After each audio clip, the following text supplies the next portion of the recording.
Hello and welcome back to Time Under Tension. I'm your host, Olivia Gravengard, registered nurse, health coach, and professional bodybuilder.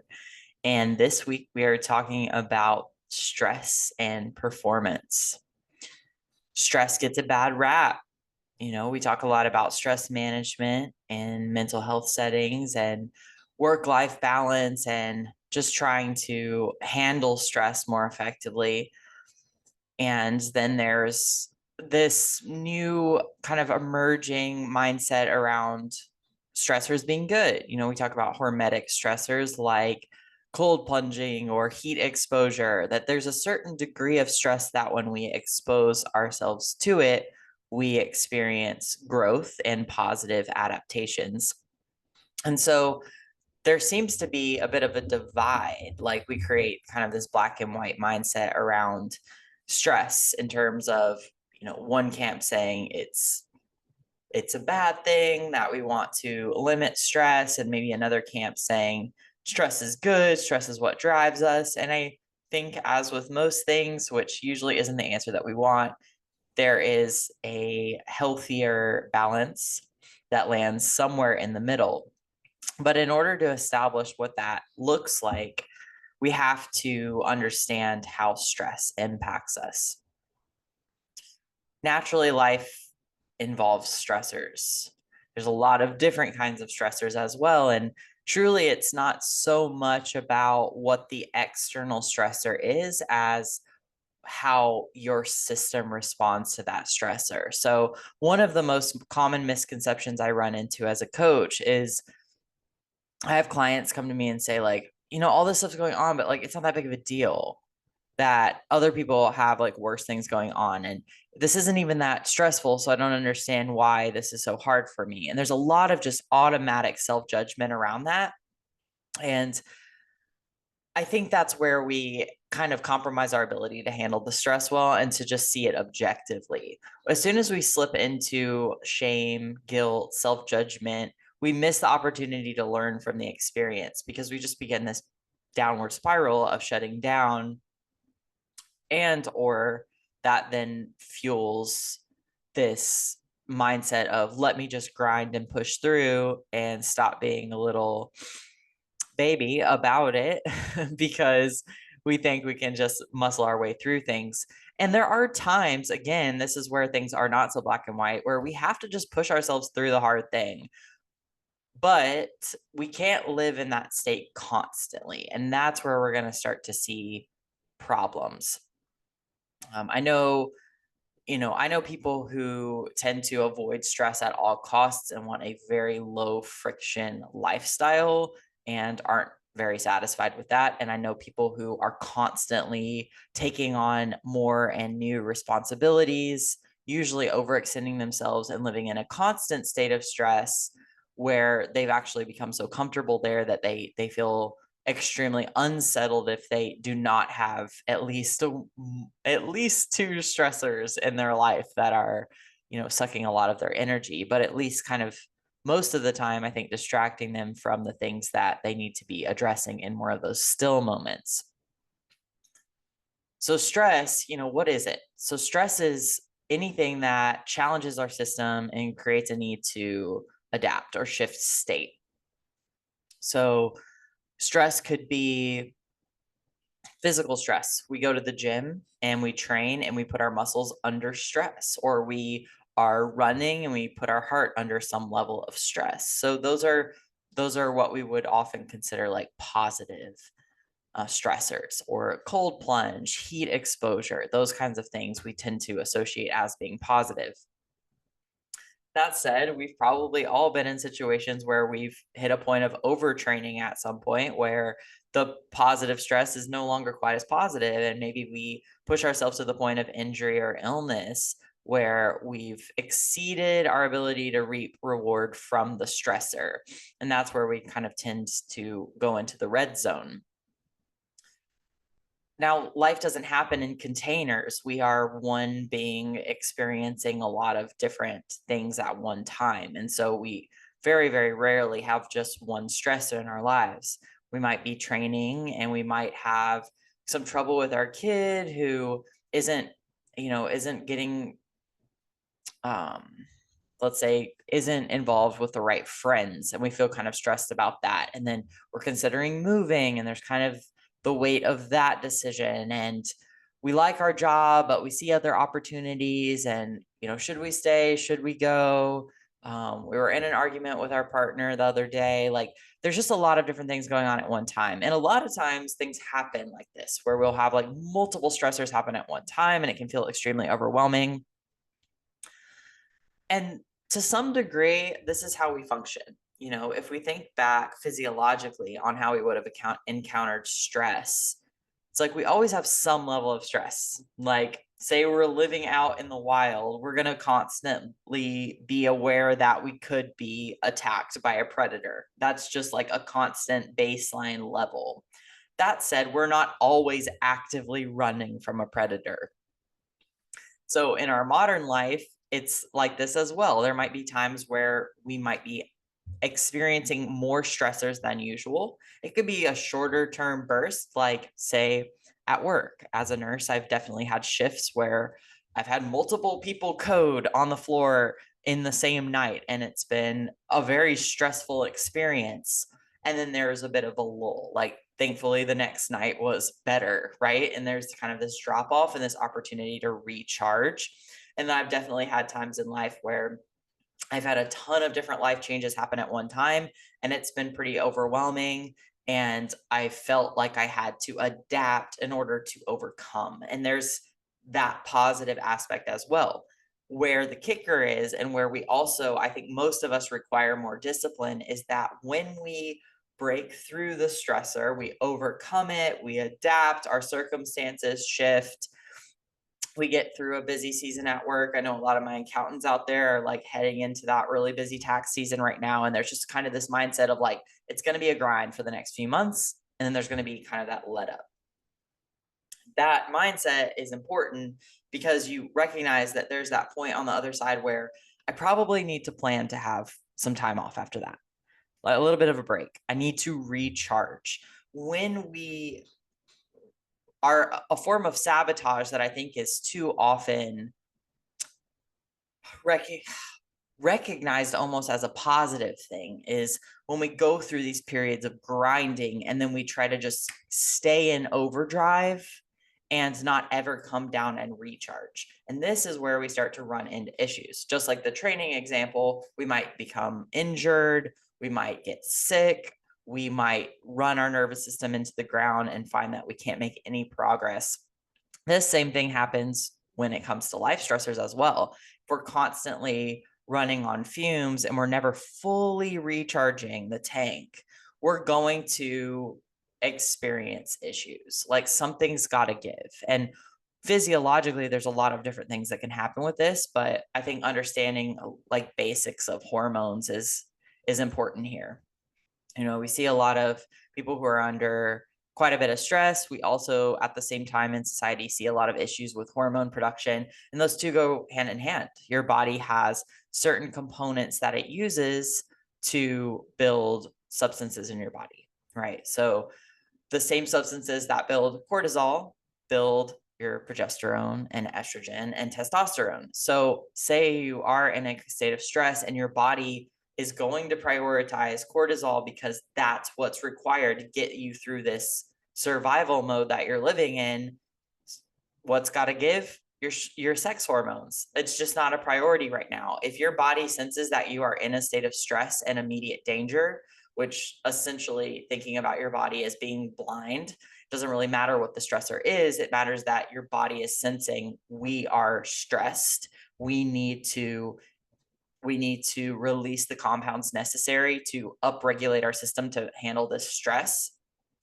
What's not important right now? Reproduction. We do not need to be making babies right now if we're in a state of danger. Like, that is not a priority physiologically. So our body's trying to work for us, but the way we take advantage of this is we will continue to keep our body in those states. We adapt almost to a negative degree where we say, oh, well, I'm used to chaos. And a lot of times this is programmed from a young age. Maybe we grew up in a chaotic environment. We've always been doing a ton of things. We always live in this state of stress. We caffeinate. We watch stressful TV shows that keep us kind of amped up. We're listening to dubstep on our way to work. Like, so much of our environment is targeted towards this natural tendency to want kind of that high. And then we just keep our cortisol high all of the time. And what do we see with that? Things that we commonly associate, right? It's like when your cortisol is really high, your body's in that state of stress.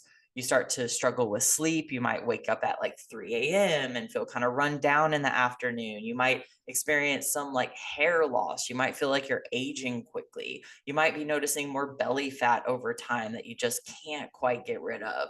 You might find that you emotionally eat more often. And then for some reason, you're 30 and you feel like you need HRT. All of your hormones are in the tank. It's like, what's going on? This is one root, and it has to do with stress.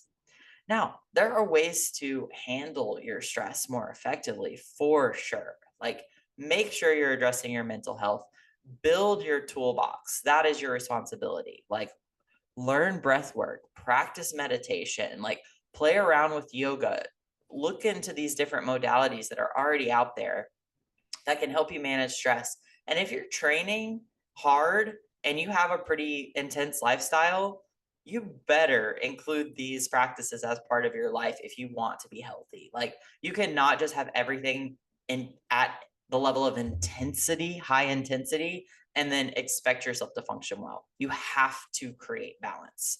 Balance is not something that's like soft. Balance is a responsibility, and balance is what's going to keep you healthy so you can show up at your highest level. So I think looking at rest and recovery as a form of discipline in and of itself is incredibly important. That takes a high level of maturity, and we are being really reckless if we think that we should just grind all of the time in order to grow and get better. Like, we have to take time to recharge. We have to create that space, because that space is where we recover. It's where we integrate what we're learning, and it's where we have room to be creative, which is where our best work is going to come through. So it's really incredibly important. But from a physiological standpoint, what we're also seeing with that is that you need to be able to keep your hormones in a healthy spot if you want to operate at your highest level. So keeping yourself in a state where cortisol is in constant demand, it's going to work against your goals. You're going to be in this kind of frantic, hypervigilant state where you're not able to step back and get calm and grounded and be present and make decisions out of that place. You're going to be in this reactive state of survival, which isn't where we function at our highest level. We need to be able to tap into that, which is what's important. When things do get stressful, we need to know that we can kind of turn that on. Our body starts releasing cortisol at a higher level, and we adapt and we can show up and we can navigate a stressful situation. Then we also, most importantly, have to be able to bring ourselves down on the other side of that. And I think where people have the biggest struggle with this is getting addicted to the high of that intensity and adrenaline, that they just try to extend that state. Like, well, I got a lot done there. Well, I was able to maintain that intensity throughout that entire busy season. What if I could do that all the time? Well, we start to do that all the time, and then that's where we start to run into these issues. We start to see these long-term impacts of stress. We start to see hormone downregulation. We have issues with fertility. We feel really anxious. We're having to use caffeine to keep ourselves awake throughout the day. Then we have to use sleeping medications to get ourselves down at night. And we just start to play chemical warfare because we're keeping ourselves in a state where our hormones are imbalanced. And it's not ideal. It's not ideal. And if you want to live at your highest level, if you want to feel your best, if you want to be able to tap into those reserves when you need them, you have to learn how to come down on the other side of it. This is where you're going to experience the most physical growth, the most fulfillment in your life, and your highest capacity for excellent work. I've had multiple clients who come in and say, look, I'm working out 6, 7 days a week. I'm eating, less and less, 1,200 calories a day. I'm not losing any weight. I have all this belly fat, and I'm so tired. I'm tired of working so hard and not seeing anything change. It was so different when I was 20, and I don't understand why now it's like I'm 35 and I shouldn't be having these issues. And it's like, right. But the problem is we're comparing ourselves to a younger state. And one, our bodies change as we get older. But two, it's like you started exposing yourself to those high levels of stress without any sense of balance at 20. Now you're experiencing the long-term effects of that. So you think that, I should still be responding that way. And it's like you continue to keep your body, you continue to demand the same things of your body for such a long period of time that you've run out of steam. Like you got to reset here. At this point, it's going to be very counterintuitive, and the strategy is going to be about pulling back and creating more balance so that you can start to build those reserves up again. You can rebalance your hormones, you can get your cortisol curves back in a healthy spot, and you can start to work with your natural rhythms more effectively so that you can wisely tap into your adrenaline when you need to, and you can come down and reconnect and get present and come down to a state of safety when you need to as well. And when you start to ebb and flow like that through life, you'll be able to upregulate when you need to and downregulate when you need to. And that's where we flow most effectively. So it's really important not to compare yourself to a past state of being, because the fact is you're not there anymore. You have to be where you're at now and see how your body's responding now. And honestly, most of us have put ourselves in situations for long periods of time where we're not operating with balance. And then we later see the downstream effects of that and wonder, where did that come from? I wasn't dealing with that 10 years ago. It's like, absolutely not. You were not dealing with that 10 years ago but you also weren't dealing with the need to create balance 10 years ago because you didn't know that you needed to. And now it's up to you and it's your responsibility to start to create that balance. I had a client who, again, came to me, same situation, working out 6-7 days a week, absolutely no progress, eating like just so few calories in a day. It was shocking. It was like, how are you not losing weight, right? Like logically. And it was just a hormone imbalance. It was like this person was so high stress. They were drinking like coffee and energy drinks all day long. They had a really stressful job. They had 3 kids, uh, high schoolers, lots of sports, like just a busy, busy life. And they were really, really resistant to pulling back on training. That was like a huge stressor. It's like some days they were doing 2-a-days, they were teaching classes. It was a ton of physical activity. And I told them, look, if you really want to experience the results that you're looking for, you have to trust me and you have to pull back. Like we're pulling back to no more than 5 days a week of training once a day. Once a day. That's it. And you have to incorporate stillness. And I gave them like a yoga and breath work routine, quick routine. Like doesn't have to be this big ordeal. It's like, can you take 10 minutes in your day to do this? And it was crazy. There was so much resistance at first. There was so much fear.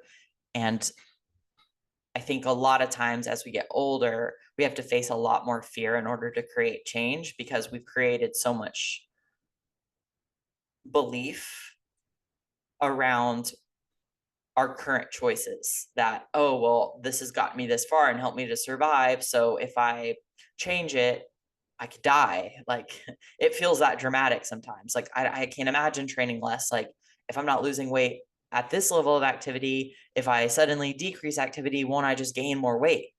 And it seems like that, but our bodies are so intelligent that when we really give them the space to recover and recharge and start to use all those substrates for proper hormone balance, we see this settling and this rearrangement where things start to flow. But there's a leap of faith there where we have to trust that we are not created to be under stress all of the time, not high levels of stress. Little minor stressors, absolutely. Like that's where we adapt and grow. But when we exceed that capacity and keep ourselves in that like red zone of stress all the time, we're no longer experiencing the positive benefits. Like we talked about with cold plunging or heat exposure or cardio training. Those things also have red zones. You can do a cold plunge, but you don't want to be in a cold plunge for an hour. Like that wouldn't be ideal. It wouldn't be safe. We would experience damage to our bodies at that point. And yet that's how we operate with our lives. We kind of expose ourselves to high levels of stress, and we think if some is good, more is better. So let me just keep doing this. I was able to sustain it for this long, so couldn't I sustain it for this long? And the fact is, no. Or yes, you can, but at what cost? And I think if we really knew the trade-offs that we made when we keep ourselves in situations that are extremely stressful for long periods of time, we would not agree to the exchange. But because we don't see those detriments for a while, we don't always associate the cause. And the truth is, stress, regardless of what the stressor is, but when our bodies feel that they are under stress for long periods of time, we suffer and we aren't able to show up as our highest self. So here are some things to kind of start to pick into in regards to your stress levels, your lifestyle, and whether or not this is something that might apply to you. So as we talked about with cortisol, it's like, are you experiencing a lot of cravings, difficulty regulating hunger, tapping into your appetite? Are you experiencing like hair loss? Are you experiencing fatigue, like just chronic fatigue? Do you struggle to sleep? Do you wake up frequently in the night, especially in those early morning hours, like 3 a.m.? Do you find that you're not making progress in the gym? Are you eating fewer calories and yet retaining more weight? Do you feel like you specifically have more belly fat? Do you feel a little bit anxious when you slow down and aren't doing anything? Is it difficult for you to incorporate stillness practices? Like, these are a lot of the signs that we start to recognize. And then at the extremes, of course, we can say, like, are you in pain? Are you experiencing a lot of pain in your body, a lot of inflammation? Do you feel like you're running into injuries or getting sick all of the time? Like, that's where we start to see our immune system is just not able to keep up with the demand. Are your hormones low? Do you have an irregular cycle or no menstrual cycle? Or is your testosterone crashed? Like, all of these things are really important to notice because they're indicative of a deeper problem. And our body has such a beautiful way of letting us know, like, hey, running out of steam here. I need some help. And when we don't listen to those signs and we try to just muscle our way through, it's like the body can only do so much. It can only do what it can with what we give it. So if you say, nope, I got to be under stress, this much stress forever, the body's like, cool, we don't need testosterone. That's okay. I can give you more cortisol if that's what you need, but only for a certain amount of time. Like, eventually you'll run out of that too. And then you'll start to feel really, really run down. So we want to catch these things early on. And then what do you do? Like, this isn't supposed to be hopeless. It isn't like, well, this is what you've done to yourself for the last 10 years. Like, this is what it is. But you have to understand, like, if you have done this for 10 years, you got to be real about it. It's not going to take a month to get you back to where you need to be. It's going to take months. It may take a year. It may take more. Like, it's going to take time, but you will progressively experience a higher quality of life. So maybe you need to start hormone replacement therapy and help support your body to start producing hormones. Maybe you need to take supplements to manage cortisol more effectively. Maybe you need to pull back on training. You've been training intensely, doing CrossFit for the last 5 years, and it's time to switch to a yoga practice. And that can be really, really agitating, but because CrossFit helps you manage stress and you like the intensity, and the yoga doesn't even feel like a workout. And it's like, I know, but what you've been doing has gotten you to where you are. So if you really want to reset, you got to make a change. And that isn't to say, like, the goal isn't that you don't ever do it again. The goal is that we get you back to a state where you're operating at your highest level so that you can get back to doing the things that you love. You want to go do CrossFit? Cool. Now you have the resources to do it. But if you're coming from, like, not even just an empty tank, but like you're in debt with energy, like you don't even have the steam to produce it anymore, then you better pull back and let your body fully recharge. And then when you come back to it with more balance. You want to do CrossFit? Cool. Maybe 3 days a week, maybe alternating with yoga days, maybe doing 5 minutes of breath work each day at the end of your session, like starting to create more balance. And then stressors in your life? Are there relationships that you're in that are like constant sources of stress that are not fueling you? Are there influences that you're exposing yourself to that are stressors? If you're coming home and watching reality TV, that's a stressor. Like it is. You're putting yourself in a situation where you're watching drama unfold, and it may be like stimulating and it might feel exciting. But if you just spend all day working in the hospital or trading, like you're stressed. You're already been stressed all day. You don't need to come home and watch reality TV. You need to come home and watch My Octopus Teacher or like read a book or journal. Like you need to think about creating balance. If there is a certain level of stress that is inherent to your life, like you have a whole crew of kids, a big family, or lots of family drama, like naturally it's like, okay, I can't cut all these people off. Maybe I can, or maybe limit my time with them, but like some of this is just, it is what it is. So it's my responsibility to ensure that I'm creating balance by taking time to recharge in those moments where I have control over my environment. And also, are there stress management practices I can implement throughout my day that help me return to balance more frequently? So maybe before a meeting, I take 2 minutes, close my office door, and breathe, and just come home to self and recharge. Or after a meeting, I take 10 minutes and go for a walk around the building just to like refresh my mind, refocus, and then I can come back to my work with clarity and being centered in myself. So taking responsibility for what you can do is so, so important. And also recognizing that even those little changes can make a huge difference over time. So I would encourage you, start to think about stress. How does it impact your life? What are the biggest areas of stress? Don't try to compartmentalize. We often say that we're good at that. And it's like you may be mentally good at that, but physiologically, we're not very good at that. So if you are stressed in your workouts and you're stressed in your family and you're stressed at work, even if when you're at work, you're not thinking about the family drama, there's a part of your psyche that is still kind of wrapped up in that. There's a part of your energy that is still being dedicated to that situation. There's a certain level of cortisol that's being pumped out to manage that stressor in this other area of your life. So just being aware that on maybe the more discouraging side, if you got stressors in a certain area, it's going to impact every single area. On the more positive side, it's like that means you have a ton of different options for how you could improve stress. If you're stressed in general, can you adjust your work environment? Can you reduce the intensities of your workout? Can you eat foods that don't cause as much inflammation and stress on your digestive tract? Can you have maybe a tough conversation with someone, but that would set boundaries on that relationship so it isn't such a constant stressor for you? Like you have so many opportunities for reducing stress in your life, but also recognize that all of them feed into each other. So we are one being experiencing a lot of different things at one time, and we don't really compartmentalize. So get real about that.